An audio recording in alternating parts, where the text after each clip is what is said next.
আমি নিজেও একজন কেন্দ্রীয় সদস্য পদপ্রার্থী। আমার কেন্দ্রীয় সদস্য পদপ্রার্থীর ব্যালট নাম্বার হচ্ছে 161। আমি মূলত গতকালকের ডাকসু নির্বাচনে যে ভোট কারচুপির যে অভিযোগগুলো আসছে তার প্রেক্ষিতে আমার সাথে ঘটে যাওয়া একটা ঘটনা শেয়ার করার জন্য এখানে এসেছি আজকে প্রেস ব্রিফিংয়ে। মূলত হচ্ছে আমি নিজে যেহেতু ঢাকা বিশ্ববিদ্যালয়ের শহীদুল হলের শিক্ষার্থী, আমি সেই হিসাবে আমি নিজে একজন হচ্ছে ভোটার। সেই জায়গা থেকে হচ্ছে আমি ভোট দিতে যাই ডক্টর মোহাম্মদ শহীদুল হলের যে কেন্দ্র কার্জন হল, সেখানে ভোট দিয়ে যাই এবং সেখানে আমি ভোট দেওয়ার পর আমি যখন রাত্রেবেলা রেজাল্ট শুনি তখন হচ্ছে আমি যেই জিএসকে ভোট দিয়েছি সেখানে সেই জিএসের ভোট আসছে 0।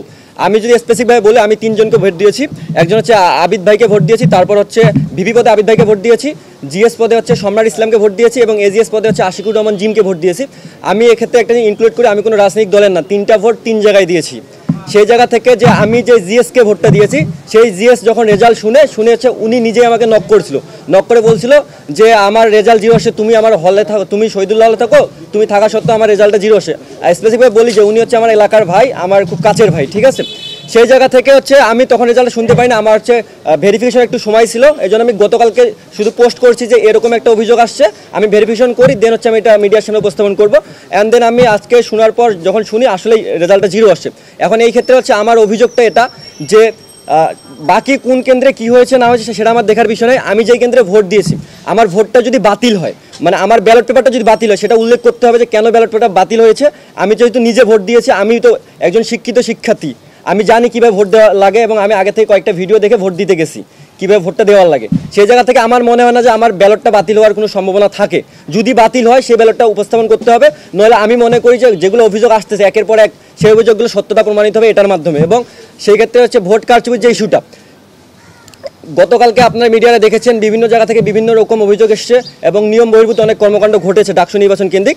কিন্তু আমার স্পেসিফিক একটা জায়গা থাকবে, সব হলেই যদি সুষ্ঠু নির্বাচন হয়, সব কেন্দ্রে যদি সুষ্ঠু নির্বাচন হয়, আমার জায়গায় কেন এটা হলো এবং আমার ওই একটা ভোট কোথায় গেল? আমার প্রশ্ন একটাই যে আমার ওই একটা ভোট কোথায় গেল? এটাই জন্য আজকে আমার প্রেস ব্রিফিংটা করা। এবং বাকি অন্য ইস্যু যদি ঢাকা বিশ্ববিদ্যালয়ের শিক্ষার্থীদের উদ্দেশ্যে আমি একটা কথা বলছি, তারা যদি বলে যে ভোট সুষ্ঠু হয়েছে তাহলে আমি মানতে রাজি আছি যদি আমার এটা দেখায়, এবং ঢাকা বিশ্ববিদ্যালয়ের শিক্ষার্থী যদি এটাকে গ্রহণ করে তাহলে সাদরে আমিও গ্রহণ করব। কিন্তু আমার ওই একটা প্রশ্ন আমি জবাব চাই যে আমার ভোটটা গেল কোথায়। আসসালামু আলাইকুম, আমি রাকিব হোসেন গাজী, ডক্টর মোহাম্মদ শহীদুল্লাহ হলের একজন শিক্ষার্থী। আমি স্বাস্থ্য পরিবেশ সম্পাদক পদে নির্বাচন করেছিলাম। আমরা শুরু থেকেই আমাদের যে বিশ্ববিদ্যালয়ের যে নির্বাচন কমিশন আছে, আমাদের প্রশাসন, আমরা দেখেছি প্রশাসন পক্ষপাত দুষ্ট আচরণ করেছে। যেমন আমরা প্রথম দিন যখন দেখি যে প্রার্থীদের চূড়ান্ত তালিকা দেওয়া হয়েছিল, সেদিনই প্রার্থীদের চূড়ান্ত তালিকা বিকেলবেলা দেওয়া হয়। প্রার্থীদের চূড়ান্ত তালিকা দেওয়ার সাথে সাথে কিভাবে একটি নির্দিষ্ট ছাত্র সংগঠন ফেস্টুন ব্যানার নিষেধাজ্ঞা থাকার পরেও তারা হচ্ছে পুরো ক্যাম্পাসে ফেস্টুন ব্যানার দিয়ে ভরিয়ে ফেলে, ফেস্টুন বিলবোর্ড দিয়ে তারা ভরিয়ে ফেলে এবং সেই ফেস্টুন বিলবোর্ড প্রায় একদিন মানে 24 ঘন্টা পরে সরানো হয়। এই 24 ঘন্টায় তাদের যে যতটুকু প্রচারণা হয়েছে এই প্রচারণাটুকু কি তারা কি অতিরিক্ত পায়নি? তখন প্রশাসন কেন সঠিক ব্যবস্থাটি নেয়নি? এবং তারা যারা হচ্ছে শিক্ষার্থীদের পক্ষে কথা বলছে, তারা যারা আচরণবিধির কথা বলছে, তারাই যদি শুরুতে আচরণবিধি লঙ্ঘন করে থাকে তাহলে তাদের বিরুদ্ধে এখন পর্যন্ত কেন কোনো ধরনের স্টেপ নেওয়া হয়নি?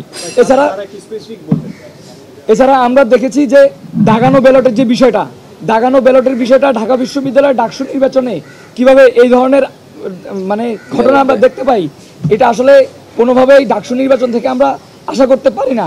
এছাড়া আমরা আরেকটি বিষয় লক্ষ্য করেছি, সেটি হচ্ছে স্লিপের বিষয়। একজন ডাকসু প্রার্থী অথবা তার পরিচিত যে ভোটার আছে, সে হচ্ছে 100 মিটার দূরত্ব থেকে ভোটার স্লিপ প্রদান করতে পারবে। কিন্তু আমরা গতকালকে দেখেছি 100 মিটার না, 1 মিটারের ভিতরেও ভোটার স্লিপ তারা হচ্ছে প্রদান করেছে। এই যে ভোটার স্লিপটি প্রদান করেছে, এই ভোটার স্লিপ প্রদান করার রাইট তাদের থাকে না এবং এটা পুরোপুরি আচরণবিধি লঙ্ঘন। ওখানে নির্বাচন কমিশনের সবাই ছিল, ওখানে দায়িত্বরত যারা ছিল তারা কোনো ধরনের ব্যবস্থা নেয়নি এবং কিছু কিছু কেন্দ্রে ভোটার স্লিপ 100 মিটারের ভিতরেও তারা কোনোভাবেই বিলি করার জন্য সুযোগ দেয়নি। তাহলে আমার প্রশ্ন হচ্ছে, কিছু কেন্দ্রে যদি 100 মিটার না 1 মিটারের ভিতরেও ভোটার স্লিপ দেওয়া যায়, আর কিছু কেন্দ্রে যদি 1 মিটার না 100 মিটার না তার বাইরেও যদি ভোটার স্লিপ না দেওয়া যায়, তাহলে এটা কি পক্ষপাত দুষ্ট আচরণ নয়?